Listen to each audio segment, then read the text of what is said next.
Okay, so I just saw the America's Next Top Model documentary last night. And I will say that as somebody who actually watched the show when it came out back then and watched her talk show, and seeing all of this stuff now, yeah, it was a whole lot of stuff that wasn't surprising, wasn't shocking, but at the same time, it was like the stuff that was happening. I'm like, oh, dang, I did not know that that happened for real. It was to the point where I had to make my own list of stuff. Okay, so the first thing that I want to talk about is the essay that was happening on the show. Even the one that was the focal point that a lot of people didn't know was essay. What happened to Shandy? Because the way that they showed it, it was like a cheating scandal that happened when this girl was essayed, and what made it so bad in front of the cameras. And production didn't do anything. Nobody stopped it. And I'm like, wow, this girl really, she really went through this on national TV. And she was young. She was a young girl and was going through this. And it was like she didn't have any type of protection. It was like there was nobody there for her. And then it was just like, also they showed the way that her boyfriend at the time went off on her. And how she said that the camera crew was like, we did not want to film that. But it was like, the show must go on. Another thing that I want to talk about, and I don't know if anybody remembers this, but I do. So I can't remember which season it was, but they had I don't know if the guy was Indian or Middle Eastern, but he was a designer on the show. He was a women's wear designer. And not only did they go to him for a go-see, but he was also a guest judge, and he had been a guest judge on the show more than once. So when they talked about Shandy, and then of course when Kenya talked about what happened to her, I could not help but think about this particular designer. And the reason why I couldn't help but talk about him is because years later, this designer, and I hate that I cannot remember his name, but I can definitely remember his face because I remember him being on the show more than once.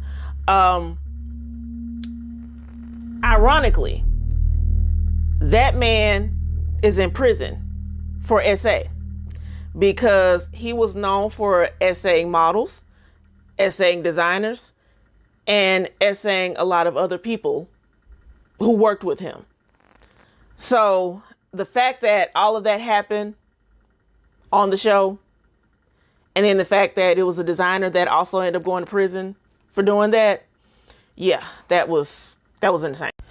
Another thing, I was happy to see Kenya on the show.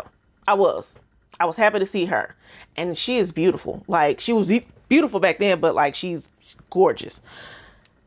And I remember seeing the season where she was on there. Noemi was on there because that was the season where Noemi won.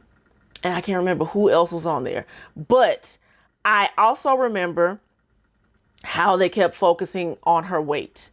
Now, looking at it now, I'm like, this girl is not even fat. What are you talking about? And I don't even think back then, when they were talking about her weight, I was like, oh, she's fat. Because she wasn't fat. She wasn't fat at all. But I also remember how when they went to South Africa, it was like that's when they really started focusing on her eating and the fact that she was eating everything. And everybody in the house was like, oh, she could put down some snacks. Oh, she's always eating snacks, blah, blah, blah. And the thing that really got me was when she talked about how when she was eating the bagel, they edited it to where she was eating more than one bagel when it was really one bagel. And they just did the edits to where she was just eating bagel after bagel after bagel. I thought that was real shady. Like that was crazy. And another thing that I'm shocked that they didn't talk about, which it was probably very small compared to all the other stuff that they talked about, was how when they were in South Africa, how Kenya kept saying, I'm the only black person here. I am the only black person here. And Noemi was like, no, you're not. I'm black too. And how she cried in Nelson Mandela's jail cell. I know, like I said, that's small compared to everything else, but I couldn't help but think about that whenever I see Kenya. That is one thing that I can't help but think about, because I found that hilarious. Another thing that I want to focus on is the fact that Kenya also experienced SA. Well, it really wasn't SA, but it was more the harassment. She experienced more of the harassment, but at the same time, she was visibly uncomfortable. And even back then, watching it, you saw that she was visibly uncomfortable. And the fact that nobody stopped it. The fact that Jay Manuel was like, oh, well, you just have to just, go through it. Just don't let it get to you. You can't help but let it get to you, because it's the person right here who you don't want touching you, and they are doing stuff to make you uncomfortable. Like, production should have stopped. Like, everything should have stopped right there, and they should have sent that boy packing. But no, they didn't. And another thing that I couldn't help but focus on was when she said that she channeled Tyra, and she was like, what would Tyra do in this situation? Tyra would have not said anything, and she would have kept going, because as you can see right now, Tyra don't care. She does not care. Another thing that I wanted to touch on is Tyra and how she has always been for herself, and she's always been for ratings, not just from America's Next Top Model, but also from her talk show. I still remember there were several episodes from her talk show where I was like, this really is on here. And one episode that I can't help but think about is when they did this experiment, because she did a lot of experiments, a lot of social experiments. So it was a social experiment on people judging others based on how they look. And so she set it up to where, like, all these people who were doing the judging, they went to this art gallery and they saw all these pictures of how people looked, and they judged them based on how they looked. Now, what they did not know was that on the other side, the people who they were judging heard everything they said, and those people were able to confront them on Tyra's talk show. So, and I mean, they went from like judging people just from body shapes, how their nose looked, face, all that, to judging couples, judging people's hair, all of this stuff. So one thing that I could not help but think about, Tyra had this guy on the show, and he was a dark-skinned guy, and they were judging the couples, and it was a couple on there. The guy was dark-skinned, the girl was light-skinned. They were being very affectionate towards each other, and that black guy, that dark-skinned black guy, was just like, yeah, he's gonna get her pregnant and just leave her. He looks like a roach. And then it was like, as everybody was talking about how he was just going in on this guy, he was like, yeah, I know that he probably stole from her, he probably did this. And then he also said that dark-skinned people were portrayed negatively on TV. He was like, the reason why he looks at dark-skinned people as negative is because of how they're portrayed on TV. Mind you, this guy was dark-skinned, and he looked very similar to that guy that he was judging, and he kept saying, I'm not black, I'm brown. I'm brown. That guy's black. I'm not black, I'm brown.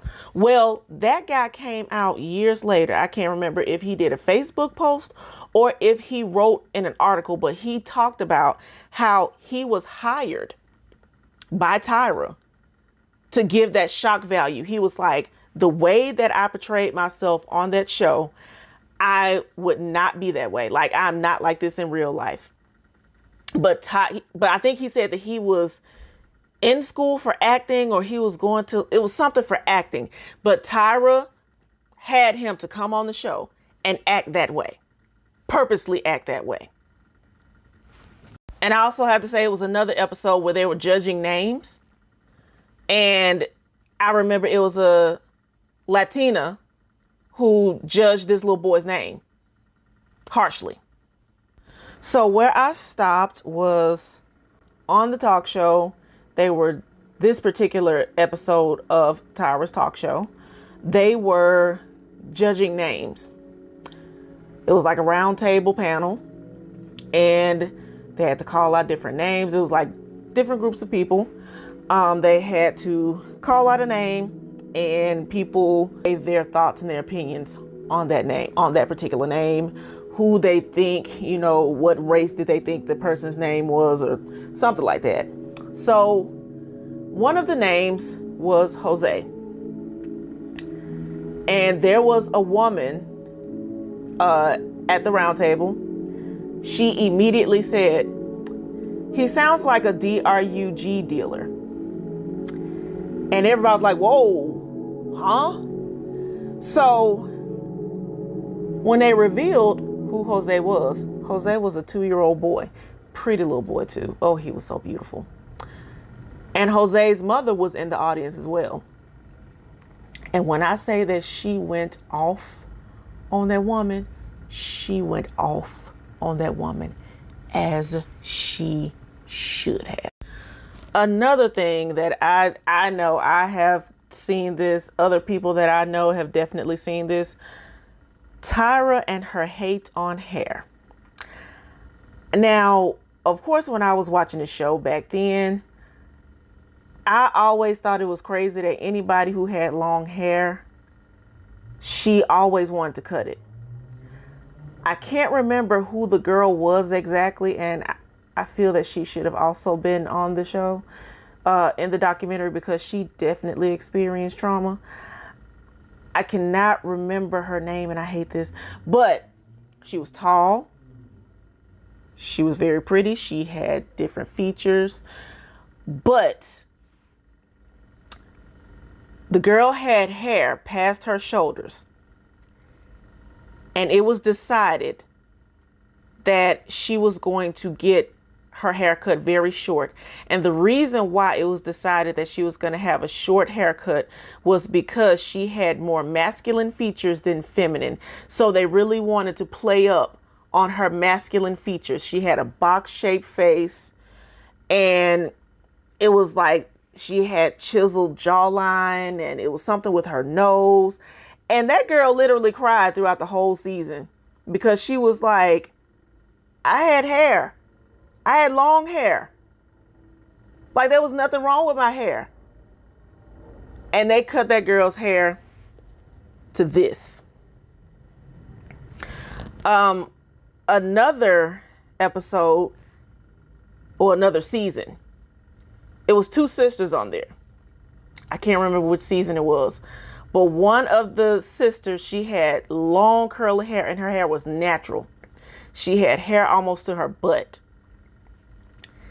And one thing that this girl kept saying was, okay, when it comes to the makeover, they better not cut my hair, and they better not give me a relaxer.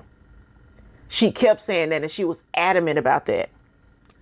What did they do? They cut all her hair off. They gave her a relaxer, and then they sent her home. That girl went off on Tyra. And her sister did too. And her sister was like, you might as well send me home too, because you did this to my sister? Oh, absolutely not. So that was always something, that I couldn't help but see on each episode. Also, when it came to her talk show, she would always do hair segments, especially when it came to how other people viewed the hair of African American women. She always did little episodes like that on her talk show. So she definitely had an issue with hair, especially if anybody had more hair than she did. Okay. Now, the one, actually it's 2 of them that I can't help but talk about.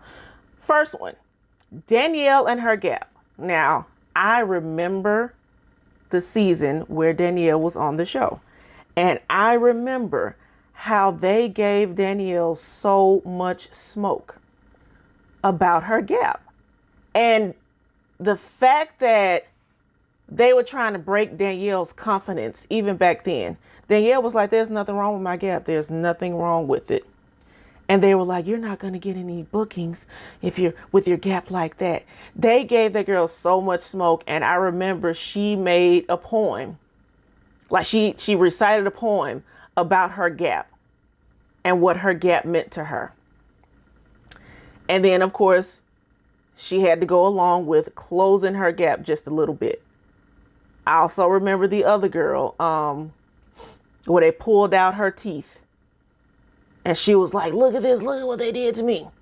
Now, what I did not know was that she has these, long-standing issues with her teeth, to this day. That was something, of course, we didn't know that was going on until she said it. But also, another thing that I want to point out, when Danielle won, I was so happy that she won, but I also wanted to see her on more, mainstream stuff. Now, I remember seeing her. I think she was in the Spiegel catalog, and I think she was also in another catalog. I can't remember the exact name of the catalog, but I know it was geared towards women in the church. It was geared towards first wives and deacons' wives and all of that. She modeled in Spiegel, and she modeled in that Preacher's Wives magazine that I was talking about. Other than that, I really didn't see Danielle in anything else. And I'm like, and I remember back then saying like, she won. I'm not seeing her in CoverGirl. I'm not seeing her on anything, except these little bootleg model. Like, she could have done this herself. And then, of course, to see her on the show, and she is talking about how she couldn't get into stuff simply because she was on America's Next Top Model, or she had to be treated differently because she was on America's Next Top Model. Like that was messed up right there. Now, I am happy that she moved on from that.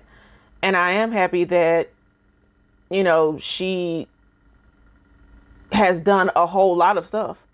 But yeah, I was happy that she also called out Tyra for that. Now, one person who I hate was not on the documentary, Tiffany. Oh, Tiffany should have been on there. Tiffany should have been on that documentary, and Tiffany should have gone off on Tyra. Tiffany. Whew, okay. And I have to stop myself because I remember that episode. I remember how extra Tyra was. I remember how Tyra told all that girl's business about how her grandmama sacrificed getting her lights turned off to get her a swimsuit. I remember how she was like, we were rooting for you. We were all doing this. We were doing that. And then you did this.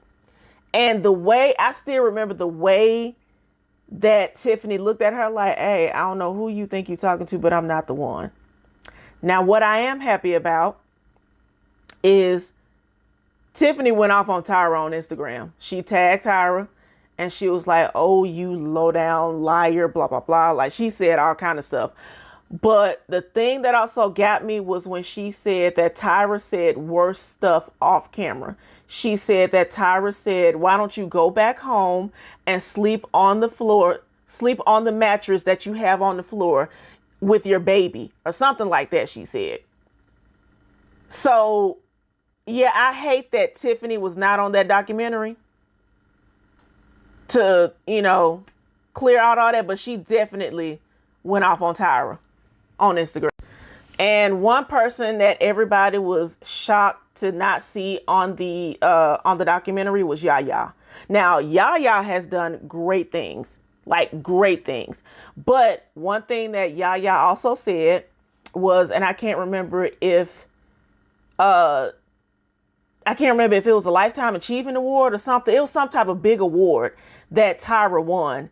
And Yaya just happened to be in the audience. And I think she left to go to the restroom or something. But like when she was outside, she ended up seeing Tyra outside too. And they kind of looked like, but she said that they hugged, they talked, and they had a really good conversation. They caught up on a lot of stuff. And so when she came back, everybody was like, oh, you just missed Tyra. She just talked. And she was like, well, actually, I saw her outside. We had a really good conversation and everything is good. So another thing that I want to talk about is plus size according to the industry. Now, again, because I watched the show, I remember when they started bringing plus size girls on there. Like they started having plus size models. Now the girls that they had on there that they considered plus size, everybody's like, those girls were small. They weren't big at all. But let me just say this, according to the industry, they were considered plus. Now, I'm not just saying this as a viewer of the show. I'm saying this as a design professional. I have almost 20 years of design experience. And I've been teaching fashion design for 12. My degree in fashion is the highest degree attainable, is equivalent to a doctorate. So I'm not just saying this just to be saying it. I'm saying this because this is something that I've seen, I've researched, and I had to take this all in. I remember when the standard size was a size 10. The standard size is now 6. A size 10 is now considered plus size. And I remember when the standard size went from a 10 to an 8, because I was working on the swimwear collection while I was still in grad school. And my professor was like, I think you may want to change dress forms because the standard size is not 10 anymore. It's now an 8. So I had to look for size 8 dress forms and I had to bring them to the classroom to work on my project. Instead of just using the size 10 dress forms that I already had, I had to go and find 8 because it changed. The standard size had changed. Now, I think when the standard size changed from an 8 to a 6, I think I had already started teaching. I think I was in my first year of teaching higher ed. And that's when I saw that it was no longer an 8, it's now a 6. Whenever I talk about this to people, they get upset. And of course, they're speaking about it from a place of emotion. And I'm like, I'm not saying this, to try to get you upset. You're speaking from a place of emotion. I am speaking from a place of fact. I'm speaking from a design person, a design professional. Also, as somebody who, because I'm now, at first I was like, yeah, I'm not going to do plus size, but now I'm doing more plus size. So as somebody who has switched from standard to now plus, it is a certain way that I have to create my croquis. And if you don't know what croquis are, those are what we call figures in the fashion industry. So there is a certain way when it comes to creating plus size croquis that you have to make them look plus, but at the same time, you still have to keep them small to where they look like, industry standard plus size models. So, and even looking at my croquis now, like the croquis that I have, and I try to put more, more weight. I try to put more waist, more bust, more hip. I try to put all that on there, but it still looks small because it's like when somebody from the industry sees it, they're like, ooh, they still look big. Even though it's plus, you still got to make them so like you can have the arms big, you can have the legs big, you can have the butt big, but you have to keep the waist small. You have to keep the neck small. You have to make the face small. Like you can't even draw a gut because that's frowned upon. So like this is, and I'm just saying this because this is something that for some reason people always want to try to argue with me about. And I'm like, I'm not trying to argue with you about this. I'm just stating facts. Like, if you look, this is what it is. I'm not just saying this just to be saying it. I'm saying it because this is what you see in the industry. So, of course, when we see Takara, we saw Whitney, and I think there was an Indian girl on there that was considered plus size. And there was another white girl that they had on the show that was considered plus size. Like just seeing all those girls on there who they considered plus, and you're looking at them now, even back then, because I remember when Takara was on the show, I was like, she's not plus size. But if you look at her compared to what industry standards are, they definitely call her plus size. But Takara is not plus. But according to the industry, she is. And last but not least, Miss J. Now, let me just say this. The school where Miss J said that he worked for the past 15 years, I went to that school. I went to grad school at that particular school. I actually saw Miss J. He came to talk to us. It was like in 2009. He came to talk to us. He came to talk to our class. Actually, we had to all go to a room to talk to him, and he was running late. And when he came, I didn't realize how much he cursed, but it was funny how much he cursed. But I will say, when he talked to us, his talk was so insightful. He talked about like his start in the industry. He talked about what made him design clothes. He also talked about all the stuff that he wore on the show. He designed himself. He talked about another thing. He talked about how Tyra couldn't dress. That was funny.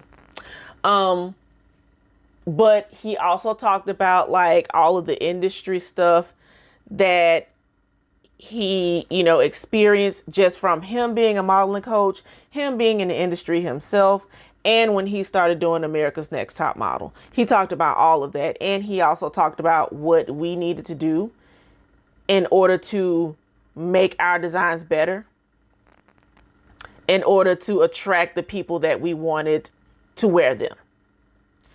So another thing about Miss J, at that particular school where he worked, he would also come and show the girls who participated in the fashion show at that school how to do their walk. Because this particular school, they had the biggest runway show, and it was every year. He would show those girls how to walk. He would also come to the school and see everybody's designs, and he would also give feedback on what they needed to do. Another thing that I want to say is that I hate that they didn't talk about the fact that Andre Leon Talley was also a judge on the show, because I can't remember what season he ended up coming, but he was a judge on the show for a while, and then he ended up leaving. But he was on there for a minute. I hate that they didn't talk about him when he, became a judge on the show. But back to Miss J. So we definitely asked him, and this was before the whole firing. We definitely asked him things about America's Next Top Model. We talked about his background. We talked about a lot of stuff. And to see that he had known Tyra since the age of 16, to the point where she ended up letting him go. Him, Nigel, and Jay Manuel didn't tell them anything. And then she put it out that they ended up getting fired. And what made it so bad, she bought him flowers on his birthday. And then 5 days later, he was fired. And then on top of that, he suffered a stroke to the point where he can't walk. He couldn't even walk and talk. And everybody came to see him but Tyra. That is trash on her part. Like, that is complete trash. I hate that all that is going on with him. I do. But I am happy about the fact that he is talking again. But that is absolute trash on her part, and I will continue to say it. But this is my commentary on America's Next Top Model documentary. I didn't realize that this was going to be as long as the documentary itself, because it's 3 parts. But I just wanted to share my views on it. So, thanks.